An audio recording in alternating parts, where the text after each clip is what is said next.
Sulmet ndaj publik medias dhe kërcënimi me jetë ndaj drejtorit Naim Noka nga bosi i call centrave kriminale Granit Pepnika u përshkallëzuan sot me sulme kibernetike. Pas disa orësh pune, stafi ynë arriti të rikthejë online webin. Sulmi filloi pas një shkrimi për bashkëpunëtorin e bandave që mban ende post në polici, Neritan Albati, miku i Gjys Agazit dhe ortak i ngushtë i Granit Pepnikës. Media dhe portalet e Tiranës thuajse i fshin në kohë reale kundrejt parave të pista të llumit të call centrave lajmet për Granit Pepnikën. Prokuroria e Tiranës Rovena Zoto, që drejtoi operacionin e goditjes së 3 call centrave të Pepnikës, duket se ka frikë të bashkojë kallëzimin për kërcënimin me jetë të gazetarit Naim Noka për shkak të detyrës. Shoku i Granit Pepnikës, drejtori i departamentit për policinë kriminale, Neritan Albati, po tregohet besnik dhe një ndër mbrojtësit e flak të call centrave mashtruese. Ergjys Agazi dhe Suel Çela duket se po rezistojnë deri në fund, ditën për diell, policinë dhe prokurorinë. Edhe pse SPA ka prova nga dosja Sky ECC,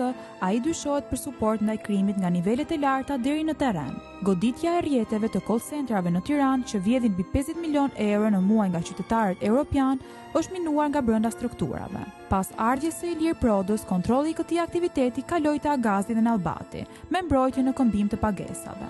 Në qendër qëndronin bosët që siguronin numra dhe infrastrukturë, si Granit Pepnika, i cili bashkë me Agazin dhe mbështetje në polici, vodhën miliona euro qytetarëve europian me anë të mashtrimit.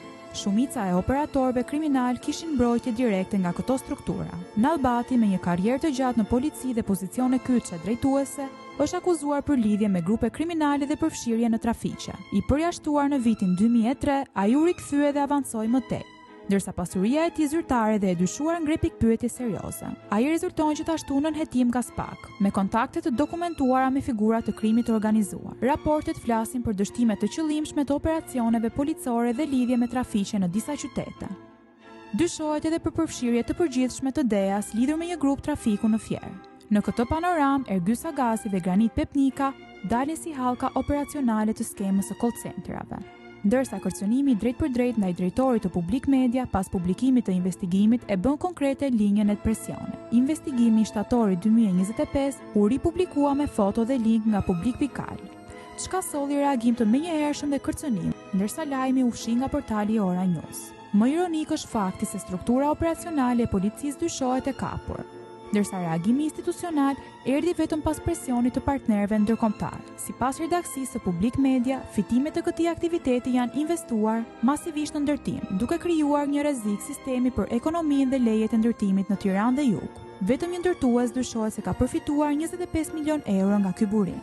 Jap se policia e shtetit ka qenë në shërbim të krimit dhe duket se po has vështirësi në luftën ndaj krimit dhe bandave. Bizneset e Granit Pepnikës në anë lidhje Shqipëri, si dhe pastrimi i miliona eurove në ndërtim, po investigohen nga gazetarët e Publik Media. Në ditët në vijim, ne do t'i drejtohemi me një memo kryeministrit Edi Rama, ministrit të rendit, kryeprokurorit dhe të gjitha ambasadave në vendit tonë, KS dhe departamentit të shtetit për rrezikun që i kanoset Mediason nga bashkëpunimi i segmenteve të policisë së shtetit me banda dhe llumin e call centrave. Sado sulme kibernetike dhe kërcënime për jetën, misioni ynë vazhdon. Nuk do të mundin milionat e llumit që kanë blerë thuajse të gjithë media të na bëjnë pis edhe në llumi i krimit dhe bandave.